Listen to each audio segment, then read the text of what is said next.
दोस्तों एसएससी की PYQ series में आप सभी का स्वागत है। जैसा कि आप सभी जानते हैं, इससे पहले हमने एसएससी सीएचएसएल प्री 2022-23 के दो शिफ्ट के एग्जाम कंप्लीट कर लिए हैं। दो शिफ्ट हमारी कंप्लीट हो चुकी है। आज हम बात करेंगे 9 मार्च 2023 को शिफ्ट नंबर 3 का जो एग्जाम हुआ था उसके क्वेश्चंस के सॉल्यूशन देखेंगे। तो इससे पहले अगर अभी तक आपने दो वीडियो नहीं देखी है तो उन्हें देख लीजिएगा, और अगर आपने चैनल को सब्सक्राइब नहीं किया है तो जरूर सब्सक्राइब कर लीजिएगा और बेल आइकन को प्रेस कर लीजिएगा, जिससे आप आने वाली सभी वीडियो के बारे में अपडेटेड रहें। तो चलिए, पहला प्रश्न आपकी स्क्रीन पर है। तो पहला प्रश्न क्या है कि यदि 5a 7 to b 11 से भाज्य है तो b माइनस a का मान बताओ। ये देखो क्या है, 5a 7 2 और b। अब 11 के भाज्य का रूल क्या होता है कि इसके एकांतर पदों का या तो योग 0 हो या फिर 11 से डिविजिबल हो। ठीक है, तो एकांतर पद क्या होंगे, 5 7 और b। तो ये क्या होगा, 7 5 12 और 12 और प्लस के b और माइनस में क्या आएगा, माइनस आएगा 2 और क्या होगा a। तो 2 माइनस क्या होगा a। तो बराबर क्या होना चाहिए, या तो बराबर होना चाहिए 0 के, ठीक है, या फिर क्या होना चाहिए 11 का डिविजिबल होना चाहिए।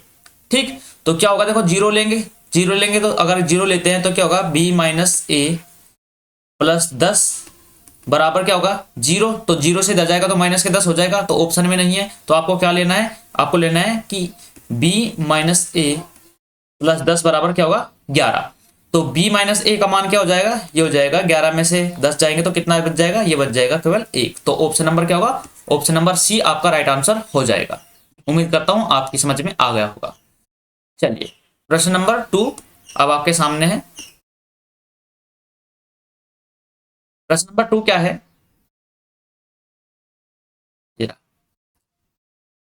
इंग्लिश मीडियम वाले यहां से आप देख सकते हैं, ऊपर लिखा हुआ है इंग्लिश में, ठीक है, नीचे हिंदी में। तो आपको क्या देखने को मिल रहा है, तीसरी शिफ्ट आ चुके हैं दोस्तों, और पहला और दूसरा क्वेश्चन जो है मॉडरेट लेवल का, मतलब दूसरा क्वेश्चन मॉडरेट लेवल का और पहला क्वेश्चन इजी है। तो आप क्या करेंगे, यहाँ पर पहले ऊपर का सोल्व करेंगे, फिर नीचे का, और फिर क्या कर लेंगे, डिवाइड कर लेंगे। तो दो पोर्शन में इसको डिवाइड करेंगे, ठीक है। चलिए, तो यहाँ पर क्या है, 1/2 प्लस 3/4। देखो, तो इसमें हम पहले क्या करेंगे, वोडमास के रूल के अनुसार पहले हम क्या डिवाइड को कर लेते हैं। तो डिवाइड करेंगे तो कितना होगा, ये होगा 3/4, और यहां पर क्या करेंगे, बीच में माइनस कर लेंगे, और माइनस करने के बाद साइन आपस में इंटरचेंज कर लेंगे वैल्यू को भी। तो 4 से 4 कैंसिल हो जाएगा, कितना बचेगा 3। तो इसका मान कितना है दोस्तों, जो ये वैल्यू है इसका मान कितना आएगा, इसका मान आएगा 3। ठीक है, अब इसको सोल्व कर लेते हैं एक बार। तो यहां पर आप क्या करेंगे, ये होगा 3/4, और यहाँ पर क्या आएगा, बीच में आएगा मल्टीप्लाई, और ये आपस में क्या हो जाएगा, 2 और 1 आपस में चेंज हो जाएगा। तो कितना का, ये होगा 3/2।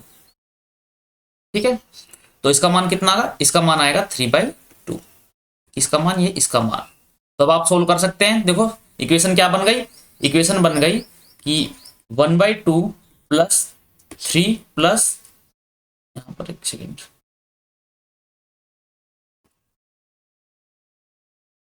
3/2 और प्लस में क्या होगा 1/4। तो आप इसको सोल्व कर सकते हैं। क्या आप यहाँ पर एलसीएम ले सकते हैं, कितना आ जाएगा, 4 आ जाएगा। तो ये कितना हुआ, 2 दूनी 4, ये होगा कितना होगा 2, ये कितना होगा 12, प्लस ये कितना हुआ। अब आप एक काम और कर सकते हैं, या फिर आप क्या काम कीजिए, यहाँ से 3 और 1 4, 4 का आधा 2 हो जाएगा, या फिर आप कर लीजिए कितना होगा 6 और ये हो जाएगा 1। तो कितना होगा 12 और 2 14 और 6 20 और 1 21। तो 21/4। तो इसका मान कितना आया, इसका मान आया कितना 21/4, 21/4। ठीक है, ये इसका मान आ गया। चलिए, अब इसको सोल्व करते हैं नीचे को। ठीक है, नीचे का यहां पर सोल्व कर लेते हैं। तो प्रश्न क्या है, 3/4 मल्टीप्लाई बाय 1/2 डिवाइडेड बाय 1/2। तो कैसे सोल्व करेंगे, इसको कर लेंगे 3/4 मल्टीप्लाई बाय 1/4, और मल्टीप्लाई बाय क्या होगा 2/1 हो जाएगा। ये क्या होगा, 2 से 2 बार चला गया, तो कितना होगा 3/8। अब इसको करेंगे, क्या होगा 1/2 मल्टीप्लाई बाय हो जाएगा 4/3 और मल्टीप्लाई बाय 1/4। तो 4 से 4 कैंसिल, तो कितना हो जाएगा 1/6 हो जाएगा। तो ये क्या हो जाएगा 3/8 माइनस 1/6। तो यहाँ पर लिख सकते हैं आप 3/8 माइनस 1/6। तो आप क्या लिख सकते हैं, यहाँ से एलसीएम लिख सकते हैं 24, तो यहाँ से 24 आ जाएगा। तो ये कितना होगा 9 और में से 4, तो कितना होगा 5/24। इसका मान कितना होगा 5/24। तो यहाँ पर क्या हुआ 21/4 और कितना होगा 5/24। तो इसको सोल्व कर सकते हैं। ठीक है, चलिए आप यहाँ पर कर लीजिए इसको, कितना होगा, पेन चेंज कर लेते हैं एक बार। ये होगा क्या कि 21/4 और उसके अपॉन में क्या आएगा 5/24। तो अंदर अंदर की गुना, बाहर बाहर की मल्टीप्लाई। तो ये कितना हो जाएगा, ये हो जाएगा 24 और मल्टीप्लाई में कितना होगा 21 और अपॉन में कितना होगा, ये होगा 4 गुना में 5। तो 4 से इसको 6 बार काट सकते हैं और 21 छिका कितना हुआ 126, 126/5। तो कौन सा ऑप्शन, ऑप्शन नंबर 1 आपका राइट आंसर हो जाएगा। कितना कि 126/5 आपका सही आंसर है। चलिए अगला प्रश्न देखते हैं। अगला प्रश्न क्या है, प्रश्न नंबर 3। तो प्रश्न नंबर 3 आप सभी के सामने है दोस्तों। दो संख्याओं में से छोटी संख्या का 20% बड़ी संख्या के 14% के बराबर है। यदि दोनों संख्याओं का योग क्या है 8942 है, तो बड़ी संख्या का मान ज्ञात करो। चलो दो संख्याएं मान लेते हैं, एक संख्या माना x और दूसरी संख्या मान ली y। ठीक है, अब इसमें मान लिया कि जो बड़ी संख्या है वो x है। ठीक है, मान ली बड़ी संख्या x है, छोटी y है। तो इसने कहा है कि छोटी संख्या का 20% बड़ी संख्या के 14% के बराबर है। मतलब x का बड़ी संख्या का 14% किसके बराबर है, छोटी संख्या y के 20% के बराबर है। यही तो प्रश्न में बोला गया है। तो यहाँ से x और y का रेशो आप निकाल सकते हैं। कितना हो जाएगा, ये हो जाएगा 20/14, परसेंटेज से परसेंटेज कैंसिल हो जाएगा। ये होगा 10, 2 से काटेंगे 10 बार और 2 से काटेंगे 7 बार। तो 10 से 7 हो जाएगा दोस्तों x y का मान। x का मान कितना होगा 10 और y का मान 7 रेशो। लेकिन प्रश्न में बोला गया है कि दोनों का योग, तो योग कितना हो जाएगा दोनों का 17। 17 की वैल्यू क्या दी गई है, ये रेशो में तो ओरिजिनल वैल्यू दी गई है 8942। ठीक है, आपसे किसका पूछा गया मान, मान पूछा गया बड़ी संख्या का। तो 10 का मान आपसे पूछा गया है। तो ऐसा आप 10 का मान निकाल सकते हैं। कितना हो जाएगा, तो x का मान जो बड़ी संख्या है 10 का मान कितना हो जाएगा कि 8942 और बटे में 17 और गुना में 10, ये हो जाएगा 10 का मान। तो ये कितना हो जाएगा, 17 से काटो इसको, कितना हो गया, ये होगा 17 से 17 5 85, कितना बचा 4, 17 6 कितना होगा 17 6 17 दूनी 34। ठीक है, ये होगा 17 5 85, कितना बचा 4 बचा, 17 दूनी 34 कितना बचा 10 बचा और 17 छिका 102 और गुना में कितना होगा 10। तो इसका मतलब कितना मान हो जाएगा, ये हो जाएगा 5260। तो ऑप्शन नंबर बी आपका राइट आंसर हो जाएगा। ठीक है, चलिए इसी के साथ हम अगले प्रश्न पर चलते हैं, प्रश्न नंबर 4। चलो प्रश्न नंबर 4 क्या है कि यहाँ पर इंग्लिश वाले देख लीजिएगा कि 1/2 of a certain sum is lent at 20% of rate of interest 2/5। ठीक है, आप यहाँ पर इंग्लिश वाले पढ़ सकते हैं। अब हिंदी वाले के बाद चलेंगे, हिंदी वाले यहाँ पर पढ़ेंगे कि क्या बोला गया है। एक निश्चित राशि का 1/2 20% ब्याज दर पर उधार दिया जाता है। शेष राशि का 2/5 25% ब्याज दर पर उधार दिया जाता है। शेष राशि का 10% ब्याज दर पर उधार दिया जाता है। यदि कुल राशि 2 वर्ष के लिए, ठीक है, कितने 2 वर्ष के लिए शुद्ध साधारण ब्याज कितने प्राप्त करती है 360 रुपए प्राप्त करती है। तो कुल राशि बताओ कितनी होगी। ठीक है, चलो पहले बोल रहा है कि राशि का 1/2, फिर बोल रहा है उसी शेष राशि का 2/5। ठीक है, फिर बोला गया है क्या कि जो शेष राशि बची है, ठीक है, रिमेनिंग का कितना होगा, रिमेनिंग का 10% ब्याज दर पर उधार दिया जाता है और समय दे दिया है 2 वर्ष। ओके, ये दे दिया गया है। चलिए तो अगर हम बात करें टोटल, यहां पर देखो 1/2 2/5, तो इनका क्या ले लो आप एलसीएम। 1/2 2/5 का कितना एलसीएम आ जाएगा, यह आ जाएगा 10। ठीक है, 2 से काटो कितनी बार गया, 2 से काटेंगे 2 बार, 2 से काटेंगे 5 बार, 5 से काटेंगे यह होगा 4 और कितना बच गया 1 बच गया। मतलब राशि कितनी है 5 4 1। ठीक है, अब इसने कहा कि 1/2 को 20% ब्याज दर पर, इसको कितने प्रतिशत ब्याज दर पर 20% ब्याज दर पर। इसने कहा कि इसने को 20% 5 गुना 20 ठीक है। शेष राशि का 2/5, शेष राशि क्या है, 4 है। तो एक काम करो, इसको आप क्या ले लो, इसको 100 ले लो, जिससे आप पॉइंट में नहीं जाएंगे। ठीक है। अब क्या हुआ, या फिर एक काम करो, शेष राशि कितनी बची, 5/5 के बाद 5 का 2/5, तो कितनी बची, 2 बची। ठीक है। चलो, तो शेष राशि का 2/5 तो कितनी बची, 2 बची। तो 2 का किस पर, 25% ब्याज दर पर। अब बच कितनी गई, 3 बच गई।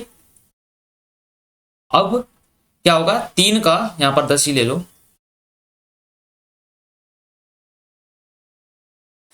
अब 3 को किस पर, 10% ब्याज दर पर, 10% ब्याज दर होगा। अब इन टोटल का कितने साल के लिए करा, 2 साल के लिए। ठीक है। ये किस साल के लिए है, 2 साल के लिए। अब 2 साल के लिए क्या हुआ, ब्याज कितना मिला, टोटल ब्याज मिला 360। तो यहां पर क्या करो, 20×5 100, ये कितना हुआ, ये अपोन में कितना आएगा, अपोन में आएगा 100, और बराबर कितना है, बराबर है 360 के। ठीक है। चलिए अब इसको सोल्व कर लेते हैं, बस प्रश्न में यही था और कुछ नहीं था। तो कितना हुआ, ये हुआ कितना, तो 2 से इसको काट लो कितनी बार, 50 बार, और 36×5 कितना हुआ, 180। तो मतलब कितना हो जाएगा, ये हो जाएगा 1800। ये होगा कितना होगा, 100, कितना होगा 50, और ये होगा 30। तो 100 कितना हुआ, ये होगा 100, 50, 150 और 30, 180। तो 180% का मान कितना है, ये होगा 36×5 180, ये होगा 1800। ठीक है। तो 1% का मान कितना है, 10। तो 100% का मान कितना हो जाएगा, सॉरी 100%, तो 100% का मान कितना हो जाएगा, ये हो जाएगा 1000। तो मतलब वो प्रिंसिपल कितना है, वो प्रिंसिपल है 1000। ये आपका राइट आंसर हो जाएगा। ठीक है। चलिए प्रश्न नंबर नेक्स्ट पर चलते हैं। प्रश्न नंबर 5 आप सभी के सामने है। प्रश्न नंबर 5 में बोला गया है कि एक घड़ी को अंकित मूल्य के 4/5 भाग पर बेचने पर, अंकित मूल्य का 4/5 भाग किसका, देखो यहां पर लिखता हूं मैं, अंकित मूल्य का 4/5 भाग। इसका मतलब क्या है कि अंकित मूल्य कितना है, एमआरपी कितना है, मार्केट प्राइस कितना है भाई, 5 है, और सेलिंग प्राइस कितना है, 4 है। 10% की हानि होती है, तो घड़ी के अंकित मूल्य और क्रय मूल्य का अनुपात बताओ। तो 10% की हानि कितना होता है, 10% कितना होता है, 10% होता है 1/10। तो कितना हो जाएगा, 10 से 9। तो इसका मतलब क्या है, सीपी कितना है, 10 है, और एसपी कितना है, 9 है। तो आप क्या करो, यहां से सीपी को बराबर कर लो। तो रेशो बना सकते हैं आप सीपी से, यहां पर रेशो मेथड लगा दो। तो कितना हो जाएगा, यहां पर किसकी मल्टीप्लाई कर दोगे, यहां पर कर दोगे 9 की मल्टीप्लाई। जब यहां पर करोगे तो यहां पर भी हो जाएगा। ठीक है। और यहां पर 4 की मल्टीप्लाई करोगे, क्योंकि सीपी बराबर करना है, तो यहां पर भी 4 की मल्टीप्लाई करोगे। अब देखो एसपी कितना हो गया, सॉरी एसपी बराबर कर रहे हैं 36, यहां भी कितना हुआ 36। तो अब आप क्या कर सकते हो, घड़ी के अंकित मूल्य और क्रय मूल्य का अनुपात बता सकते हो। अंकित मूल्य कितना है, एमपी अनुपात सीपी आप बता सकते हो, 9×5 45, 9×5 है एमपी अनुपात, सीपी कितना है 10×4। तो इसको कर सकते हैं 5×2 10। तो कितना हो जाएगा, 9:8। तो अंकित मूल्य और क्रय मूल्य का जो अनुपात है वो कितना है, 9:8 है। तो ऑप्शन नंबर सी आपका राइट आंसर हो जाएगा। ठीक है। अगर आपको वीडियो अच्छी लगी है तो प्लीज लाइक कीजिएगा और चैनल को सब्सक्राइब कर लीजिएगा, और जितना हो सके दोस्तों इसे शेयर कीजिए वीडियो को अपने दोस्तों के साथ में। चलिए अगला प्रश्न आप सभी के सामने है, ये इंग्लिश में लिखा हुआ है, यहाँ पर आप देख सकते हैं। ठीक है। इंग्लिश वाले यहां से पढ़ लीजिएगा, अब हिंदी वाले बात करते हैं।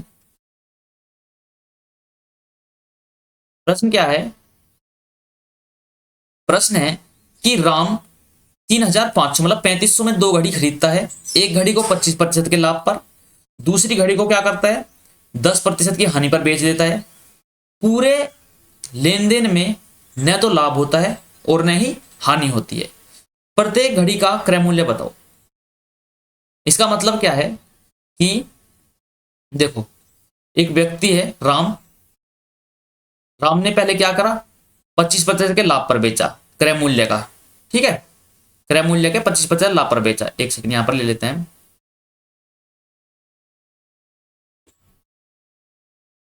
मतलब पहली घड़ी का 25% लाभ पर बेचा, ये लाभ है। अब उसने क्या किया, दूसरी को 10% की हानि पर बेच दिया। जो दूसरी घड़ी है उसको क्या करा, 10% की हानि पर बेच दिया।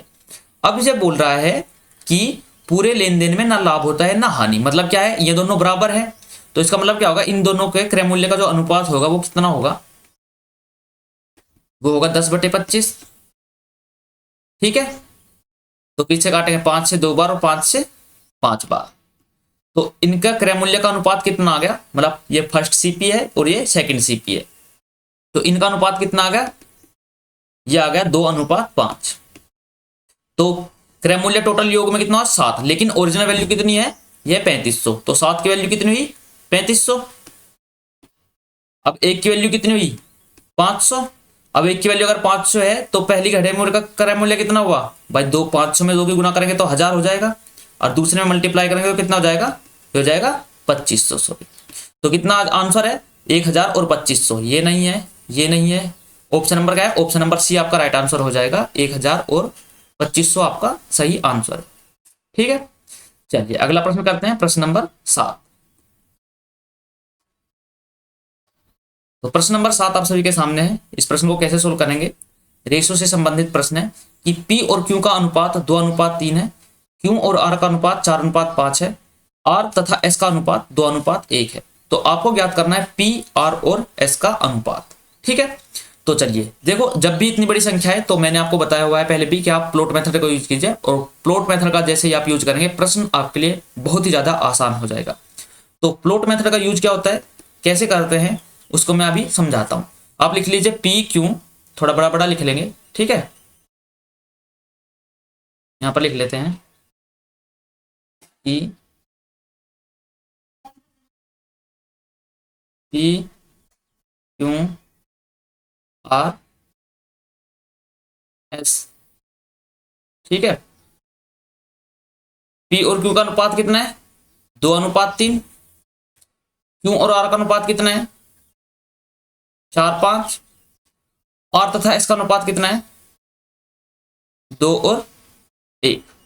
तो यहां पर आप प्लॉट मेथड यूज कैसे करेंगे, देखो यहां पर जगह खाली है, यहां पर जगह खाली है, तो जहां पर जगह खाली होती है उसका यूज कौन करता है, उसका पड़ोसी यूज कर लेता है उस जगह को। ठीक है, तो आप यहां पर क्या लिखेंगे, यहां पर आप क्या करेंगे, यहां पर आप लिखेंगे, यहां पर क्या लिखेंगे 3, यहां पर लिखेंगे 3, यहां पर लिखेंगे 5, यहां पर लिखेंगे 4, यहां पर लिखेंगे 2, और यहां पर भी 2 लिखेंगे। ठीक है, अब आप क्या करेंगे, अब यहां पर सिंप्लीफाई कर लीजिए। देखिए कुछ कट रहा है क्या आपस में, देखो 5 3 यहां पर क्या कट रहा है आपस में, ऐसा कुछ नहीं कट रहा है, तो डायरेक्ट मल्टीप्लाई कर लीजिए। 2 चौक 8 दूनी 16, ये कितना हुआ 4 3 12 और दूनी 24, ये कितना हुआ 5 3 15 दूनी 30, और ये कितना हुआ 5 3 15 और एकम 15। तो आपको मान किसका निकालना है, पी आर और एस का। तो पी का मान कितना हुआ दोस्तों, पी आर और एस का निकालना है। तो पी कितना है 16, आर कितना है 30, और एस कितना है 15। तो 16 30 और 15 आपका राइट आंसर हो जाएगा, जो कि ऑप्शन नंबर बी में आपको दिया गया है, ये आपका राइट आंसर है। ठीक है, चलिए प्रश्न नंबर 7 आपका कंप्लीट हो चुका है, और प्रश्न नंबर 8 की तरफ हम बढ़ते हैं। ठीक है, चलिए प्रश्न नंबर 8 क्या है कि 15 व्यक्तियों का औसत भार कितना है 30 केजी। जो 15 मैन है इनका जो एवरेज है वो कितना है, वो है 30 केजी। एक नया व्यक्ति शामिल हो जाता है जिसका भार कितना है 78 केजी है। नया व्यक्ति आ गया 78 केजी वाला, समूह में शामिल हो जाता है, तो 16 व्यक्तियों का औसत भार बताइए। देखो आप बिल्कुल आसानी से कर सकते हैं, कैसे कि 15 व्यक्तियों का औसत भार कितना है 30 है, तो इनका योग कितना हो जाएगा 15 गुना में 30। ठीक है, अब एक व्यक्ति आ गया इसमें 78 केजी का, और टोटल व्यक्ति कितने हो गए 16, तो आप इसको बस एवरेज निकालना है। तो 15 3 45, कितना हुआ 450, 450, 450 में आपको क्या जोड़ना है 78, और उसको 16 से भाग कर देना है।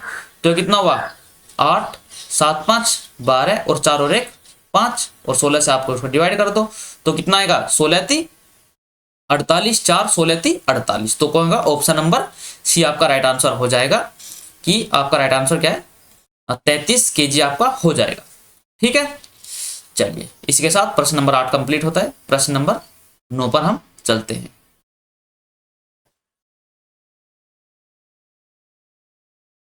प्रश्न नंबर 9 आप सबके सामने है कि 6 लड़कियों की एक कक्षा की औसत आयु x वर्ष है। x-2, x-4, x+8 और x+10 आयु वाले, ठीक है, आयु वाली 4 नई लड़कियां कक्षा में शामिल होती हैं। कक्षा का नया औसत क्या है? चलिए देखिए, आप नॉर्मल इस प्रश्न को कर सकते हैं कि 6 लड़कियों को औसत आयु कितनी है, तो x है, तो योग कितना हो जाएगा, 6x हो जाएगा। ठीक है, देखो जब आप ऐसे इन प्रश्नों को ऐसे करोगे ना तो आपके गलती होने के चांसेस बहुत कम रहते हैं। अब इसमें क्या हुआ, नए आ गए कितने भाई, x-2। ठीक है, आप देखो कितने नए आए, 1 2 3 4 नए आए, तो क्या करो, जोड़ दो, 1 2 3 4x, इसमें क्या करो 4x जोड़ दो, ऐसे लिखो सीधा का सीधा, प्लस के 4x।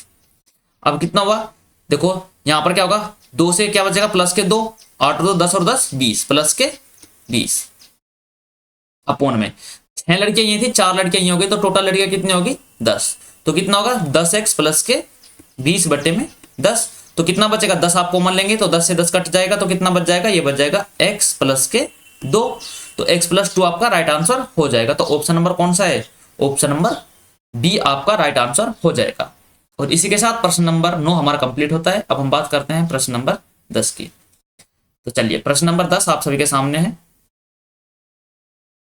प्रश्न नंबर 10 में क्या कहा गया है, प्रश्न नंबर 10 में कहा गया है कि x अकेला एक काम 18 दिन में पूरा कर सकता है, y अकेला उसी काम को x द्वारा लिए गए समय के आधे समय में पूरा कर सकता है। मतलब अगर x 18 दिन में कर रहा है तो y इसके आधे दिन में पूरा कर लेगा। y कितने दिन में कर लेगा, इसके 9 दिनों में पूरा कर लेगा। एक साथ काम करते हुए कितने दिन में काम पूरा कर लेंगे, तो पहले हम टोटल वर्क निकाल लेंगे, कितना होगा 18 दूनी 36, 9 चौक 36, तो कितना होगा, अब इनकी एफिशिएंसी निकाल सकते हैं हम, तो x की एफिशिएंसी कितनी आएगी 2, y की एफिशिएंसी कितनी आएगी 4। अब इसने कहा है कि एक साथ काम करते हुए एक दिन में उस काम का कितना हिस्सा पूरा कर लेंगे। तो एक दिन में वे कितना काम कर रहे हैं मिलकर, भाई एक दिन में x 2 काम कर रहा है, y 4 काम कर रहा है, तो मिलकर कितना काम करेंगे 6 काम कर लेंगे। अब ये पूछा गया है कि जो ये 6 है, जो ये काम है, ये इसका कितना भाग है, तो 6 जो है 36 का कितना भाग है, तो क्या पूछा गया 1/6 भाग। तो एक दिन में कितना भाग कर लेंगे, 1/6 भाग।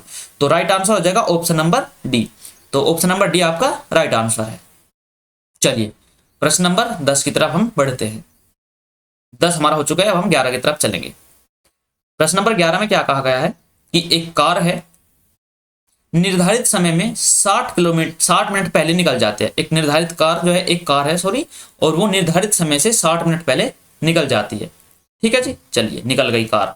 उसके बाद क्या बोला गया है, उसके बाद बोला गया है लेकिन 280 किलोमीटर दूर अपने गंतव्य तक पहुंचने पर, ठीक है, अपने गंतव्य तक समय पर पहुंचने के लिए उसे अपनी सामान्य चाल 14 किलोमीटर प्रति घंटा धीमी करनी पड़ती है। कार की सामान्य चाल क्या है? डिस्टेंस कितनी है दोस्तों, डिस्टेंस है इसकी 280 किलोमीटर। अब इसने क्या किया कि मान लिया इसको निकलना था कितने बजे, 8 बजे, लेकिन ये क्या हुआ 1 घंटा पहले निकल गई। तो कितना बजे निकल गई है, 7 बजे निकल गई। ठीक है, ऐसे बोला गया है। अब इसने कहा कि क्या है कि पहुंचने के लिए, अब उसने कहा कि अपने गंतव्य तक समय पर पहुंचने के लिए, अब समय पर पहुंचना है, इसको टाइम तो वही है कि अगर से 5 घंटे लेने हैं तो भाई 1 बजे पहुंचनी है, ये 7 बजे बेशक निकल गई हो तो 6 घंटे लेगी, फिर चार्ज को धीमी करनी पड़ेगी। तो प्रश्न में बोला गया है कि सामान्य चाल कितनी कम हो गई, 14 किलोमीटर प्रति घंटा कम हो जाती है, धीमी करनी पड़ती है। तो कार की सामान्य चाल बताओ। तो आपको पता है, देखो टाइम डिफरेंस दे दिया 1 घंटे का, आपको क्या करा, चालों का अंतर दे दिया 14 किलोमीटर। तो आप क्या कर सकते हैं, यहां पर लगा सकते हैं कि d बराबर कितना होगा, दोनों चालों का गुणनफल बटे में दोनों चालों का अंतर गुणा में समय का अंतर।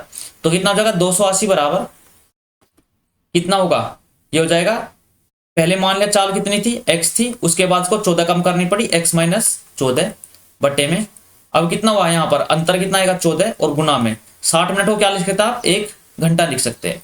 तो ये कितना हो जाएगा, ये हो जाएगा 28x इंटू x माइनस 14 बराबर 280 और गुना में 14। तो अब देखो ये क्या होगा, यहां से आपको क्या करना है, आपको ऐसी वैल्यू लेनी है जो इनका गुणनफल कितना है, इनका गुणनफल आ जाए कितना 0, और ये होगा 14 अट्ठे 112 और 14 दूनी 28 और 11 कितना का 39, ठीक है 3920। तो x गुना में x माइनस 14, इसका मतलब क्या है, यूनिट डिजिट कितना आना चाहिए, यूनिट डिजिट आना चाहिए 2। अब कौन सी संख्या ऐसी है जिसको यहाँ पर रखने पर यूनिट डिजिट 2 आएगा, अगर हम क्या बात करें यहाँ पर 70 लेकर 70 और 70 में से 14 का कितना हो जाएंगे, ये हो जाएगा 56, ठीक है। तो 56 और 70 की गुणा कितनी होती है, अब बताओ, 7 छंग 42, 7 पंजे 35 और 4 39, तो ये तो बराबर आ जाएगा 3920 के बराबर आ जाएगा। तो ऑप्शन नंबर क्या हो जाएगा, ऑप्शन नंबर बी आपका राइट आंसर हो जाएगा कि सामान्य चाल उसकी क्या थी, सामान्य चाल उसकी 70 किलोमीटर प्रति घंटा थी, ठीक है। तो फिर उसने अपनी चाल को 14 किलोमीटर प्रति घंटा कम किया, 56 किलोमीटर पर लाया, तब जाकर वो गंतव्य पर अपने समय से पहुंच पाया। तो प्रश्न नंबर 11 आपका कंप्लीट होता है। प्रश्न नंबर 12 आप देखेंगे। चलिए प्रश्न नंबर 12 पे चलते हैं।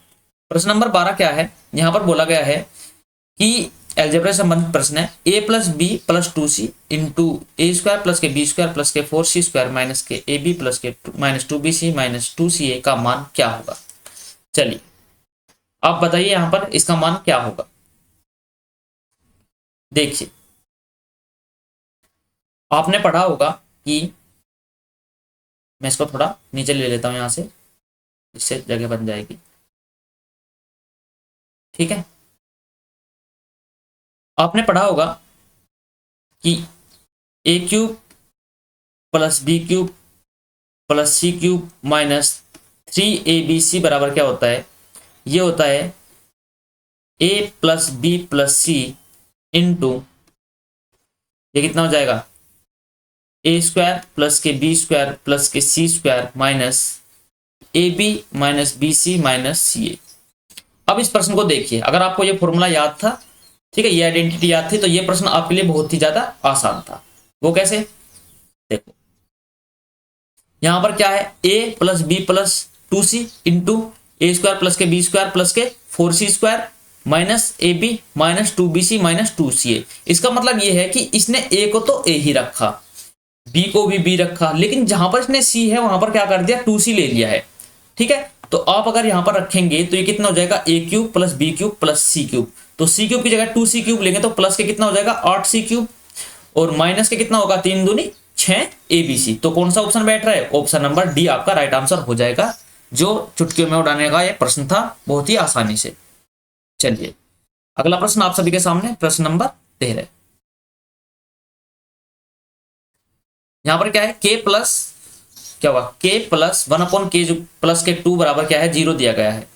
पिछली शिफ्ट में भी ऐसा प्रश्न आया था, उसमें क्या था, उसमें k का मान हमें 1 रखा था और तब जाकर मान आ गया था, और k दे दिया है कि k क्या है 0 से छोटा है। तो अब देखिए k plus 1/k equal to कितना हो जाएगा, -2 हो जाएगा। अब अगर हम k का मान -1 रखे तो आप देखिए -1 और -1 कितना हो जाएगा, -2 हो जाएगा। तो k का मान -1 रखे, -1 की पावर 17 प्लस 1/-1 की पावर 11, तो -1 की पावर 17 ओड होगी तो कितना होगा, -1 ही आएगा। तो -1 और -1 जुड़ेगा कितना हो जाएगा, -2। तो क्या हो जाएगा, ऑप्शन नंबर बी आपका राइट आंसर हो जाएगा। चलिए अगले प्रश्न पर चलते हैं, प्रश्न नंबर 14। 10x का मान कितना दिया गया है दोस्तों, यहां पर 10x का मान दिया गया है 10/17 और पूछा गया है sin x का मान बताओ। चलिए तो आपको पता होगा कि पाइथागोरस प्रमेय में हम पढ़ते हैं, अगर हिंदी मीडियम से हैं तो लाल बट्टे काका, तो ये क्या होता है, लंब अपोन कर्ण क्या होता है, साइन होता है। आधार बट्टे कर्ण क्या होता है, कोस होता है। लंब अपोन आधार क्या होता है, टेन होता है। तो ये क्या हो जाएगा, लंब अपोन आधार हो जाएगा, तो ये कितना हो जाएगा, ये होगा लंब, मतलब इसका परपेंडिकुलर, इंग्लिश वाले P B P upon H H B, perpendicular upon hypotenuse, base upon hypotenuse और परपेंडिकुलर अपॉन बेस। तो ये अगर ये परपेंडिकुलर है, अगर ये लंब है, ठीक है, और ये क्या है, ये आधार है, ये बेस है, तो आपको पता करना है कि कर्ण क्या होगा। तो इन दोनों का योग कितना हो जाएगा भाई, इन दोनों का योग का मतलब इन दोनों का स्क्वायर का योग का रूट, तो क्या होता है भाई, परपेंडिकुलर हाइपोटेनस बराबर क्या होगा, हाइपोटेनस का स्क्वायर, या फिर बोल रहे कि कर्ण का स्क्वायर, या फिर कर्ण को ही बोल लो, क्या होगा, ये होगा √(2 लंब का स्क्वायर प्लस के आधार का स्क्वायर, यही तो होगा। तो ये क्या होगा, यहाँ से लंब कितना है 10, 10 का स्क्वायर 100, आधार कितना है 17, 17 का स्क्वायर 289, तो ये कितना होगा अंडर रूट में 389। तो ये किसका मान आ गया, 389 किसका मान आ गया, ये आ गया कर्ण का मान, कितना आएगा अंडर रूट में 389। तो बस आपको ज्ञात करना है साइन एक्स, तो लंब बटे कर्ण, लंब कितना है 17, 17 में बटे में क्या आएगा रूट 389। तो ऑप्शन नंबर 1 आपका राइट आंसर हो जाएगा। ठीक है, आसानी से प्रश्न को सोल्व कर सकते थे। प्रश्न नंबर 15 आप सभी के सामने है, प्रश्न नंबर 14 कंप्लीट हो गया है। प्रश्न नंबर 15 क्या है कि मान ज्ञात करना है 1 माइनस टेन थीटा माइनस के सेक थीटा इंटू 1 प्लस के कोट थीटा प्लस के कोसेक थीटा का मान बताओ। देखो दोस्तों, अगर कभी भी आपके सामने ऐसा प्रश्न आता है और उसमें वैल्यू जो है वो न्यूमेरिकल वैल्यू, ऑप्शन से सभी के सभी क्या है न्यूमेरिकल वैल्यू है, तो आपको क्या करना है, सीधा आपको यहां पर क्या करना है, थीटा का मान क्या रख दो 45 डिग्री रख दो और प्रश्न आपका आसानी से सोल्व हो जाएगा। तो यहां पर क्या होगा 1 प्लस टेन 45 का मान कितना होगा 1 माइनस सेक 45 का मान कितना होता है भाई, कोस 45 का मान 1/√2, तो सेक 45 का मान कितना होगा √2 हो जाएगा, तो ये होगा माइनस के √2 इंटू 1 प्लस कोट 45 का मान 1 और प्लस कोसेक थीटा या कोसेक 45 का मान कितना होगा, अगर जब देखो साइन 45 का मान √2 होता है तो इसका उल्टा क्या हो जाएगा कोसेक, तो कोसेक यहाँ पर कितना हो जाएगा √2। अब ये होगा 2 माइनस √2 और ये कितना होगा 2 प्लस के √2। अब आपको देखकर पता लग रहा होगा कि a minus B into A plus B क्या हो जाएगा, A square minus B square का फॉर्मूला, तो क्या होगा 2 का स्क्वायर माइनस अंडर रूट 2 का स्क्वायर, तो ये कितना होगा 2 का स्क्वायर 4 और अंडर रूट 2, तो कितना आया अंतर 2 आया। तो ऑप्शन नंबर कौन सा, ऑप्शन नंबर डी आपका राइट आंसर हो जाएगा। बिल्कुल भी आपको इसमें समय लगाने की आवश्यकता नहीं थी, लिखना इसलिए पड़ा क्योंकि आपको समझा रहा हूं, अभी आप सीख रहे हैं, जब आप एग्जाम हॉल में होते तो आपको इसको लिखने की आवश्यकता नहीं थी और 30 सेकंड के अंदर आप ये प्रश्न कर आगे बढ़ जाते। ठीक है, चलिए, अगर सॉल्यूशन जो आपको मैं दे रहा हूं आपको अच्छे लग रहे हैं तो प्लीज वीडियो को शेयर कीजिएगा अपने सभी दोस्तों के साथ में और सभी ग्रुप में। तो इसी के साथ प्रश्न नंबर 15 हमारा कंप्लीट होता है। अब हम बात करते हैं प्रश्न नंबर 16 की, कि प्रश्न नंबर 16 क्या है। तो प्रश्न नंबर 16 बहुत ही प्यारा प्रश्न है दोस्तों। इसमें क्या बोला गया है कि साइन स्क्वायर 21 प्लस के साइन स्क्वायर 69 का मान क्या है। तो इसका मान क्या होगा, इसका मान हो जाएगा 1, सीधे के सीधे। कैसे इसका मान होता 1 कैसे होगा, देखो अगर बोल दिया जाता है अगर θ1 प्लस के θ2 बराबर 90 डिग्री है तो उनका मान क्या हो जाएगा 1 हो जाएगा। अब देखो θ1 कितना है, थीटा कितना है यहाँ पर 21, यहाँ पर कितना है 69, क्या इनका योग 90 डिग्री हो रहा है, जी हाँ 90 डिग्री हो रहा है। तो इसी के साथ इसका आंसर क्या हो जाएगा 1 हो जाएगा। दूसरा तरीका क्या है, अगर आपको ये समझ में नहीं आता, बाई चांस आपके मन में नहीं आ रहा है, वैसे तो आना चाहिए कि साइन स्क्वायर θ21 प्लस के ये हो जाएगा। दूसरा तरीका क्या है भाई, देखो ये क्या है साइन स्क्वायर 21 प्लस, अब इसको आप क्या लिख सकते हैं साइन स्क्वायर, अब इसको क्या लिख सकते हैं 90 माइनस के 21 लिख सकते हैं आप। ठीक है, तो अगर आपने 90 माइनस 21 लिखी, तो अगर आपने पढ़ा होगा कि sine 90 minus theta equal to क्या होता है, फर्स्ट क्वाड्रेंट में होता है, तो sine 90 minus theta equal to क्या होता है कोस थीटा होता है। तो आप यहाँ पर क्या लिख सकते हैं साइन स्क्वायर 21 प्लस के कोस स्क्वायर 21। तो आपको पता है आइडेंटिटी क्या होती है, साइन स्क्वायर थीटा प्लस के cos square theta equal to क्या होता है 1 होता है। तो साइन स्क्वायर 21 प्लस के कोस स्क्वायर 21 कितना हो जाएगा 1 हो जाएगा। तो यही आपका राइट आंसर था। ठीक है, अगर आपको ये चीज दोनों चीज मैंने आपको समझा दी है, ये आपको याद रखने की सीधी ट्रिक थी, अगर आप याद रखते हैं तो प्रश्न में आपको पेन उठाने की आवश्यकता नहीं पड़ेगी। और ये आपका क्या था बिल्कुल बेसिक था, जिससे आपको समझ में आ गया होगा दोस्तों। तो इसी के साथ प्रश्न नंबर 16 हमारा कंप्लीट होता है और हम बात करते हैं प्रश्न नंबर 17 की। तो प्रश्न नंबर 17 आप सभी के सामने है। एक समबाहु त्रिभुज की भुजा 12 सेंटीमीटर है, मतलब समबाहु त्रिभुज की भुजा कितनी दे दी है 12 सेंटीमीटर दी है, और पूछा गया है कि समबाहु त्रिभुज के अंतःवर्त की त्रिज्या क्या होगी।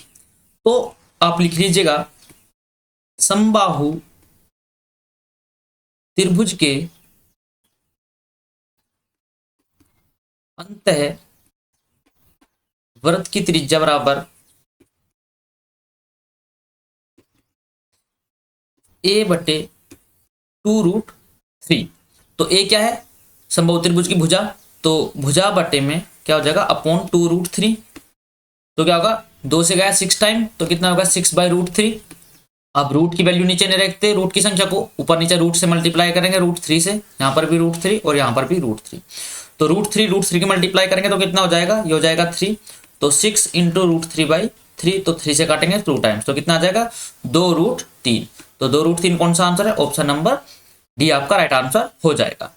ठीक है, चलिए प्रश्न नंबर 18 आप सभी के सामने। प्रश्न नंबर 18 में क्या कहा गया है कि त्रिभुज DEF में M और N क्रम से DE और DF के भुजाओं पर बिंदु हैं। MN EF के समांतर है, ठीक है, समानांतर है, और MN और EF का अनुपात कितना है, यह है 2:5। यदि DE की वैल्यू 60 है तो ME की लंबाई बताओ। तो क्या त्रिभुज है ABC, सॉरी त्रिभुज है, यह है DEF, DE और F। इसमें क्या कहा गया है कि MN और MN, M और N, ठीक है, दो बिंदु हैं जो DE और DF पर है। यहाँ M है और यहाँ एक बिंदु N है, ठीक है। और ये क्या कहा गया है, ये इसमें क्या कहा गया है कि MN EF के समानांतर है, ठीक है। MN और EF का अनुपात 2:5 है। तो अगर ये छोटी वैल्यू 2 है तो बड़ी वैल्यू कितनी है, ये 5 है। यदि DE की लंबाई, एक मिनट दोस्तों मैं इसमें चार्जर कनेक्ट कर देता हूं। तो क्या है यहाँ पर बोला गया है कि MN 2 है और EF कितना है, 5 है। मतलब छोटी जो भुजा है वो 2 है और पूरी बड़ी भुजा 5 है। अब बात की गई है कि यदि DE की भुजा कितनी है, D का मान 60 है, मतलब ये पूरी बड़ी वैल्यू जो है ये इसका पूरा कितना है, पूरी 60 सेंटीमीटर की है। तो ME का मान बताओ, किसका, ME मतलब इसका छोटे वाले का मान बताना है आपको। किसका मान बताना है, इसका मान बताना है सिर्फ ME का। अच्छा एक बात बताओ, पूरी बड़ी वाली भुजा कितनी है, 5, ठीक है। अब 5 है तो 5 में से छोटे वाली भुजा कितनी है, यहां पर दी है छोटे वाली भुजा कितनी है, 2। अगर 5 में छोटे वाली भुजा 2 है तो ये छोटे वाली भुजा कितनी हो जाएगी, आप बोलेंगे कि भैया 5 में से 2 घटा दो, कितनी बच जाएगी, 3। तो 3 क्या हो जाएगा आपका, ये छोटे वाली भुजा आ जाएगी 3। तो आपको पूरी बड़ी वैल्यू दी गई है 5 की वैल्यू कितनी दी गई है, 5 की वैल्यू दी गई है आपको 60 सेंटीमीटर। तो 1 की वैल्यू कितनी है, 12 सेंटीमीटर। अब आपको ज्ञात करना है किसका, ME। तो ME कितना है, 1 रेशो की वैल्यू 12 है तो 3 रेशो की वैल्यू कितनी हो जाएगी, ये हो जाएगी 36 सेंटीमीटर। तो ऑप्शन नंबर डी आपका राइट आंसर हो जाएगा कि ME की लंबाई क्या है, वो है 36 सेंटीमीटर। चलिए प्रश्न नंबर 18 आपका कंप्लीट हुआ। अब हम बात करते हैं प्रश्न नंबर 19 की, ठीक है। चलिए प्रश्न नंबर 19 क्या है, प्रश्न नंबर 19 में क्या बोला गया है दोस्तों, इसमें बोला गया है कि दो समरूप वृत्त, समरूप मतलब समान रूप, एक दूसरे से बाह्य बिंदु Z पर स्पर्श करते हैं। अगर हम बात करें समरूप वृत्त के बारे में तो क्या होगा, जैसे ये एक वृत्त है, ठीक है, और यहां पर क्या है, यहां पर ये दूसरा वृत्त है, ठीक है, समान रूप के हैं और एक दूसरे को बाह्य बिंदु यहां पर Z पर क्या कर रहे हैं, यहां पर एक बिंदु है Z, ये बिंदु है यहां पर क्या, यहां पर Z बिंदु है और यहां पर क्या कर रहे हैं, टच कर रहे हैं आपस में, ठीक है। अब हम बात करते हैं XY एक सीधी उभयनिष्ठ रेखा है, XY, ठीक है, ये क्या है, एक सीधी उभयनिष्ठ रेखा, इसे यहां से थोड़ा सा नीचे ले जाना, ठीक है। ये क्या है, XY क्या है, सीधी उभयनिष्ठ रेखा, ये XY है। तो आपसे पूछा गया है कि वृत्त, यहां पर ये बिंदु कौन सा है, ये है Z। जो वृत्त XY को स्पर्श करती है, XY को स्पर्श कर रही है, ठीक है, कर लिया हमने स्पर्श। तो XYZ का मान बताओ कितना होगा, XYZ का मान पूछा गया है। तो किसका मान पूछा गया है, XYZ का। तो XY और Z का मान पूछा गया है, ठीक है, ये है। तो आप सभी को पता होगा, आप सभी को पता होना चाहिए क्या, कि जो ये वैल्यू होती है यहाँ पर, ये क्या होता है, ये परपेंडिकुलर होता है यहाँ पर। मतलब अगर आप यहां से डालेंगे तो आधा वैल्यू ये होगा, आधा ये होगा, तो कितना हो जाएगा, ये हो जाएगा टोटल जुड़ का टोटल कितना हो जाएगा, 90 डिग्री। तो इसका मान कितना होता है, कितना हो जाएगा, यहां पर ये हो जाएगा 90 डिग्री। किसका, यहां पर इसका, हाँ इस वैल्यू का। तो यहां पर आपको क्या ज्ञात करना है, आपको किसका ज्ञात करना है, XYZ का मान ज्ञात करना है। तो ये कितना हो जाएगा, ये हो जाएगा 90 डिग्री, ठीक है। तो कितना हो जाएगा दोस्तों, ये हो जाएगा एक्स जेड और वाई, एक्स जेड वाई का मान कितना हो जाएगा 90 डिग्री। अब देखो ये 90 डिग्री है तो ये दोनों एंगल बराबर होंगे, तो इसका मतलब क्या है, ये कितना हो जाएगा, ये दोनों कितना हो जाएगा, तीनों को योग 180 होता है तो 45 डिग्री। तो एक्स वाई जेड कितना हो जाएगा, एक्स वाई जेड हो जाएगा 45 डिग्री। ठीक है, तो ये प्रश्न क्या है, गलत दिया गया था। यहाँ पर एक्स वाई जेड की वैल्यू नहीं होगी, इसमें बोनस मिल जाएगा आपको। यहाँ पर क्या होगा, यहाँ पर होना चाहिए एक्स जेड वाई, तब जाकर आपका राइट आंसर होगा 90 डिग्री। ठीक है, तो इसी के साथ प्रश्न नंबर 19 आपका कंप्लीट होता है। अब हम बात करते हैं प्रश्न नंबर 20 की। तो प्रश्न नंबर 20 क्या है, दो व्रत हैं, उनकी परिधि दी गई है, एक की 77 सेंटीमीटर है और एक की 154, तो उनकी त्रिज्या का अंतर पूछा गया है। अच्छा एक बात बताइए, 2 पाई आर 1 माइनस 2 पाई आर 2 बराबर क्या होगा, इनकी त्रिज्याओं का अंतर, बड़े में से छोटा घटा दो, परिधि का अंतर। तो त्रिज्या व्रत की परिधि 2 पाई आर होती है, तो 77 154 में से 77 गई। अब देखो 2 पाई कॉमन लिया तो 22/7 और ये होगा R1 माइनस R2 बराबर, ये कितना होगा 77, तो ये कितना होगा 11 दूनी 22 और ये कितना हुआ 11 सते 77। तो अब कितना हुआ, ये हो गया 7 सते 49/4, तो कितना होगा R1 माइनस R2 बराबर कितना हो जाएगा 49 और बटे में 4, तो 12 चौक 48, मतलब कितना आ जाएगा 12.25 सेंटीमीटर आपका आ जाएगा त्रिज्याओं का अंतर। ठीक है, चलिए प्रश्न नंबर 20 आपका कंप्लीट होता है। अब हम बात करते हैं प्रश्न नंबर 21 की। प्रश्न नंबर 21 क्या है, किसी वृत्त की परिधि पर एक जीवा AB द्वारा अंतरित कोण 90 डिग्री है। यदि जीवा AB की लंबाई 16 सेंटीमीटर है तो वृत्त की त्रिज्या ज्ञात कीजिए। क्या बोला गया है, एक वृत्त है, इस पर क्या है, वृत्त की परिधि पर ठीक है, एक जीवा द्वारा कितना है, जिसकी लंबाई कितनी है 8 सेंटीमीटर। ठीक है, ये हो गया 8 सेंटीमीटर। इस वृत्त की त्रिज्या ज्ञात कीजिए। कोण 90 डिग्री दे देगा है आपको, तो लंबाई 16 है। अच्छा अब एक बात बताइए छोटी सी, इस बात को अभी हम रोकते हैं। किसी वृत्त की परिधि पर AB द्वारा आंतरिक कोण 90 डिग्री, अगर वृत्त की परिधि पर आंतरिक कोण क्या है 90 डिग्री है, तो जैसा कि मैंने आपको बोला था, तो जीवा की जो लंबाई होगी किसके बराबर होगी, पिछली क्लास में बताया था, पिछले सेट में व्यास के बराबर हो जाएगी। तो जीवा की लंबाई, व्यास कितना होता है 2r, जीवा की लंबाई कितनी है 16, r का मान कितना हो जाएगा 8 सेंटीमीटर। तो ऑप्शन नंबर क्या हो जाएगा, ऑप्शन नंबर ए आपका सही आंसर हो जाएगा, कि क्या उत्तर हो जाएगा 8 सेंटीमीटर आपका राइट आंसर है। ठीक है, ये दो जो थ्योरम है, जो बातें आपको याद रखनी होगी। पॉइंट क्या है कि किसी वृत्त की परिधि पर अगर जीवा द्वार पर क्या होता है अंतरित कोण 180 डिग्री है तो जीवा की लंबाई व्यास के बराबर होगा। और दूसरी बात भी क्या है, अगर अंतरित कोण 90 डिग्री है तो क्या होगा, जीवा की लंबाई व्यास के बराबर हो जाएगी। ठीक है, पिछली क्लास में मैंने आपको समझाया था पूरा का पूरा, अगर अब तक आपने वो वीडियो नहीं देखी है तो प्लीज उसे देख लीजिएगा। चलिए अगला प्रश्न है, प्रश्न नंबर 22 क्या है, यहाँ पर बोल दिया गया है, इंग्लिश में लिखा गया है। चलिए यहाँ पर हम बात करते हैं कि नीचे दी गई तालिका है, उसमें क्या है 5 कंपनी द्वारा दिए गए बाइक, कहीं के बाइक और ट्रक के उत्पादन को दर्शाया गया है। तो A1 क्या है, सभी 5 कंपनी द्वारा बाइक और ट्रकों के कुल उत्पादन के बीच का अंतर। A1 क्या है, सभी 5 कंपनी द्वारा उत्पादन बाइक और ट्रक के बीच का अंतर। A2 क्या है, DFH द्वारा बाइक का औसत उत्पादन। तो A2 निकाल लेते हैं एक बार, A2 पहले आसान रहेगा।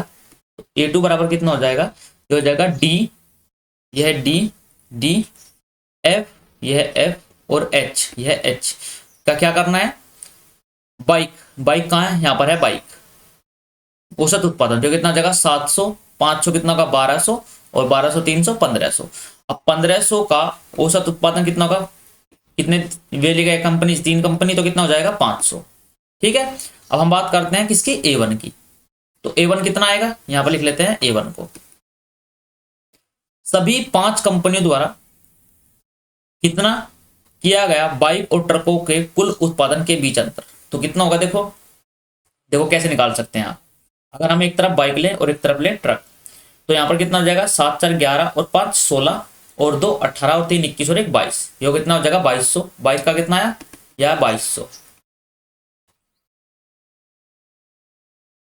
और ट्रक का कितना है, 5 3 8 और 2 10 और 6 16 और 6 22, 2250।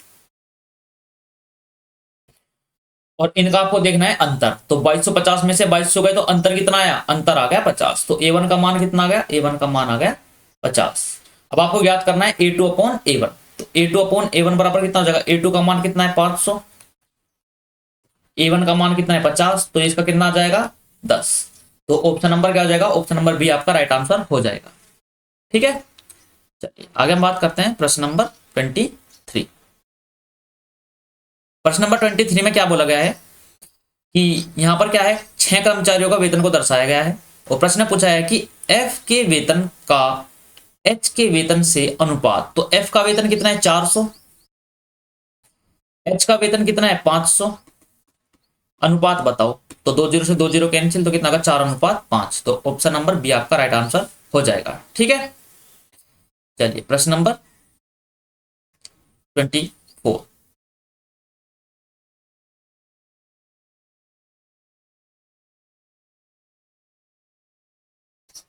प्रश्न नंबर 24 में क्या कहा गया है कि नीचे दिए गए रेखा आलेख में 7 स्कूलों में लड़कियों की संख्या को दर्शाया गया है और प्रश्न में क्या कहा गया है कि S1 में लड़कियों की संख्या S2 में लड़कियों की संख्या से कितना प्रतिशत कम है। तो S1 में लड़कियों की संख्या 400 है, S2 में लड़कियों की संख्या से 600 है, कितना प्रतिशत कम है। तो कितना प्रतिशत कम है भाई, 600 कम है। कितने में से, S2 में पूछा गया है, S2 के भी आप पर, तो 1000 और गुना में 100, तो सीधा का सीधा कितना हो जाएगा 60%। तो ऑप्शन नंबर क्या होगा, ऑप्शन नंबर 1 आपका राइट आंसर हो जाएगा कि 60% कम है। ठीक है, चलिए प्रश्न नंबर 24 आपका कंप्लीट हुआ। अब हम बात करते हैं प्रश्न नंबर, आखिरी प्रश्न 25। ठीक है, यहां पर क्या कहा गया है, हिंदी में पढ़ लीजिए। 2003 शाखाओं द्वारा 3 क्रमागत वर्ष 2018 19 और 20 में पुस्तकों की बिक्री 1000 में दर्शाई गई है। ये सब 1000 में है। वर्ष में प्रश्न में क्या है, 2018 में शाखा ए, 2018 कौन सी है, 2018 ये है शाखा ए 14 की कुल बिक्री, शाखा ए की कुल बिक्री, तो कुल कितनी हुई, ये हुई 2018 की कुल बिक्री। तो 50 और ये कितना होगा 48 और 12 62, तो कितना होगा 112। यहां पर कर लेते हैं, ये हो जाएगा 112। ठीक है, अब से क्या कहा है कि कुल बिक्री वर्ष 2020 में सी में, वर्ष 2020 में क्या होगा सी में। ठीक है, बताओ कितना होगा। ओ तो सॉरी, वर्ष 2018 में शाखा ए की कुल बिक्री, शाखा ए की कुल बिक्री कितनी है वर्ष 2018 की, तो 14। भाई ये 18 है, ये 19 है और ये 20 है। ठीक है, और यहां पर क्या है 2020 में सी की, तो ये कौन सा है यार सी, तो कितना हो जाएगा 70। तो 14:70 कितना हो जाएगा 1:5। तो ऑप्शन नंबर कौन सा हो जाएगा, ऑप्शन नंबर डी आपका राइट आंसर हो जाएगा कि आपका सही आंसर क्या है 1:5। तो इसी के साथ दोस्तों 25 क्वेश्चन आपके कंप्लीट होते हैं। उम्मीद करता हूं आपकी समझ में आ गया होगा। तो और वीडियो को जितना हो सके शेयर कीजिए और चैनल को सब्सक्राइब कर लीजिए। तो जल्दी मिलते हैं अगली वीडियो में, तब तक के लिए take care, bye bye, love you, जय हिंद, जय भारत, जय मां सरस्वती।